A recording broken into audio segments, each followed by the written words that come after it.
박성민 목사의 매일 큐티 묵상입니다. 로마서 11장 13절로 24절입니다.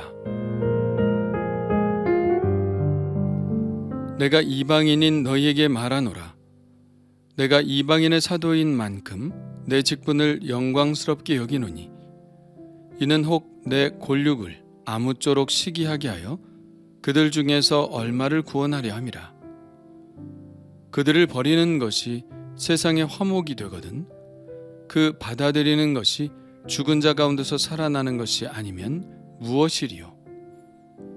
제사하는 처음 익은 곡식 가루가 거룩한즉 떡덩이도 그러하고 뿌리가 거룩한즉 가지도 그러하니라. 또한 가지 얼마가 꺾이었는데 돌 감람나무인 네가 그들 중에 접붙임이 되어 참 감람나무 뿌리의 진액을 함께 받는 자가 되었으니 그 가지들을 향하여 자랑하지 말라.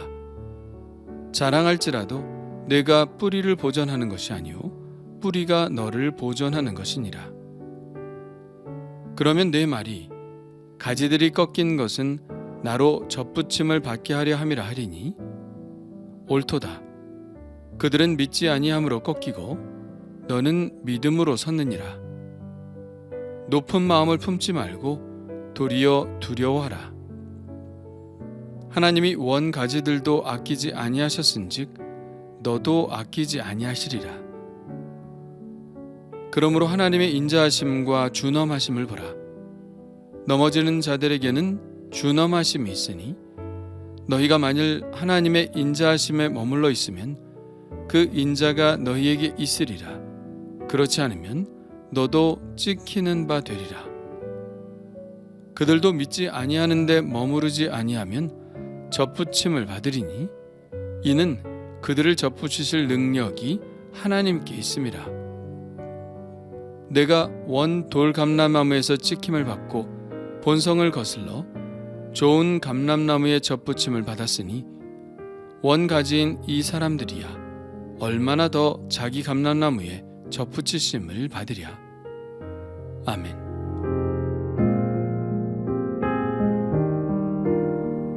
오늘 말씀에서 바울은 유대인들과 이방인 그리스도인들의 관계를 감람나무로 설명합니다. 참 감람나무가 있었습니다. 그 감람나무의 가지 중 몇 가지가 부러졌습니다. 농부는 그 가지가 부러져 속이 드러난 곳에 돌 감람나무 가지를 꽂아 놓습니다.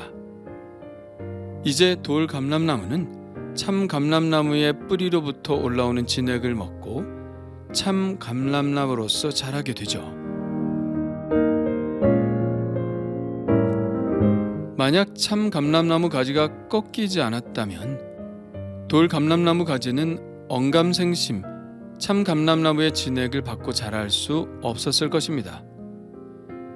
그러면 접붙임을 받은 돌 감람나무 가지는 꺾인 참 감람나무에 대해서 어떤 마음을 품어야 할까요? 그들의 처지에 대해서 비난하거나 자기의 처지에 대해서 자랑해서는 안 될 것입니다. 오히려 그들을 불쌍히 여기고 꺾인 참 감람나무 가지가 언젠가는 다시 참 감람나무의 접붙임을 받고 함께 영양분을 공급받아 함께 좋은 열매를 맺기 위하여 기도해야 할 것입니다. 이 비유는 너무나 이해하기 쉬운 비유라서 굳이 설명할 필요를 느끼지 못하는데요. 바울은 이 비유를 통하여 이방인 그리스도인들에게 몇 가지 교훈과 당부 그리고 경고를 보내고 있음을 알아야 합니다. 첫째, 이방인 그리스도인들의 구원은 결국 유대인들을 구원하는 도구로 사용될 것이라는 사실입니다. 14절입니다.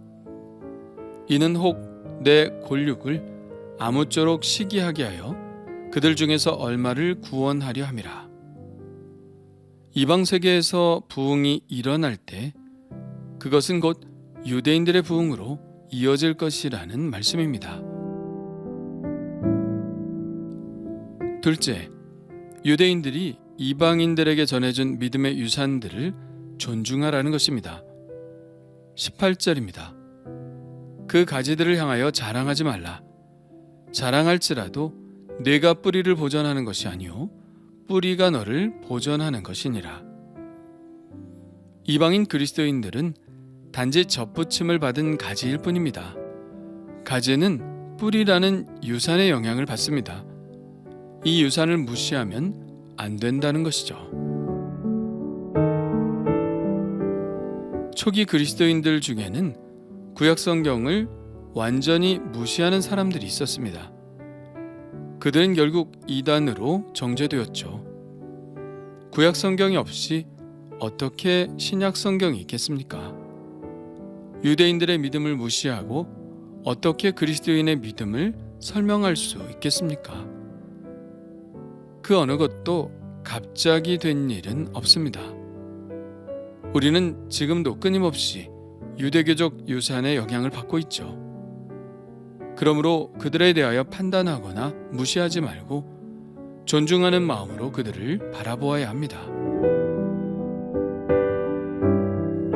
셋째는 유대인들이 하나님의 사랑을 믿음으로 받아들이지 못해서 꺾인 것처럼 우리도 믿음을 잃는다면 똑같은 운명을 겪게 될 것이라는 사실 또한 잊지 말아야 합니다. 20절에서 22절입니다. 옳도다.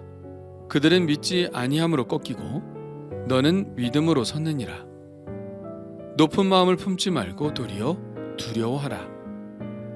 하나님이 원 가지들도 아끼지 아니하셨은즉 너도 아끼지 아니하시리라. 너희가 만일 하나님의 인자하심에 머물러 있으면 그 인자가 너희에게 있으리라. 그렇지 않으면 너도 찍히는 바 되리라. 예, 처음 된 자가 나중되고 나중된 자가 처음 된다는 말씀이 있습니다. 이방인들은 나중된 자로서 지금 처음 된 입장이지만 이 말씀은 거꾸로도 적용될 수 있죠.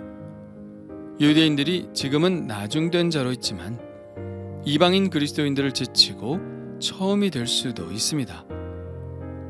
이방인들이 하나님의 백성이 된 것은 하나님의 기적적인 역사로 된 것이라면 유대인들도 하나님이 일으키시는 기적으로 예수님의 이름에 무릎을 꿇게 될 날이 올 것을 예상할 수 있어야 합니다. 그러므로 우리도 유대인들처럼 믿음을 잃고 참 감람나무에서 꺾여질 운명이 되지 않도록 하나님의 인자하심을 믿는 그 믿음 안에 머물러 있어야 합니다. 만일 우리 그리스도인들이 오늘 본문의 말씀을 마음속에 잘 새겼다면 2000년 역사 동안 유대인들을 박해하는 일은 없었을 것입니다.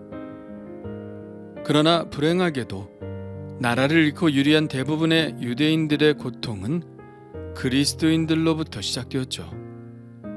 누명을 씌우는 일, 집단 따돌림을 시키는 일, 또 홀로코스트와 같은 처참한 박해는 오늘 주신 이 하나님의 말씀을 마음속에 새기지 못한 이유가 아닐까 생각합니다. 우리가 하나님의 인자하심 때문에 값없이 의롭다 하심을 얻었다면, 이 사실을 정말 믿는다면 우리는 우리의 믿음을 자랑할 수 없습니다. 그저 은혜로 알아야 합니다. 그럴 때 우리의 마음에는 불신자들에 대한 긍휼과 빚진 자로서의 마음만 있게 될 것입니다. 오늘 말씀은 우리 신앙의 근본을 바라보게 만듭니다. 내가 가진 신앙은 갑자기 어디서 떨어진 것이 아닌 것을 깨닫게 됩니다. 거슬러 올라가면 유대인들이 있겠죠. 그러나 가장 가깝게는 우리에게 신앙을 전수해 주신 부모님, 모태신앙이 아니라면 나에게 복음을 전해준 고마운 분들, 그리고 지금까지 피땀 흘려 교회를 지켜오신 분들의 유산을 귀히 여겨야 함을 마음에 새겨봅니다. 지금은 내 자신이 그들보다 더 열심히 주님을 섬기고 있을지 모릅니다. 그러면서 교만하게도 그분들의 신앙에 대해서 비판하고 있는 것은 아닌지, 지금 현재 내가 누리고 있는 모든 것들이 그 뿌리로부터 올라온 것임을 다시 한번 마음에 새기며 그분들에게 존경을 표합니다. 그리고 우리도 더 좋은 믿음의 뿌리가 될 것을 다짐해야 할 것입니다.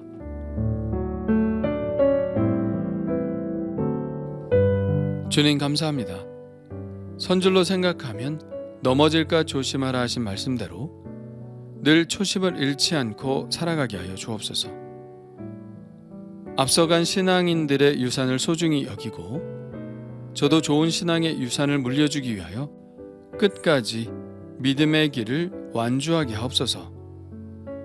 믿음을 가지고 있다가 실족한 이들을 기억하시고 그들이 다시 하나님의 복음에 접붙여져서 더 좋은 열매를 맺게 하옵소서. 예수님의 이름으로 기도합니다.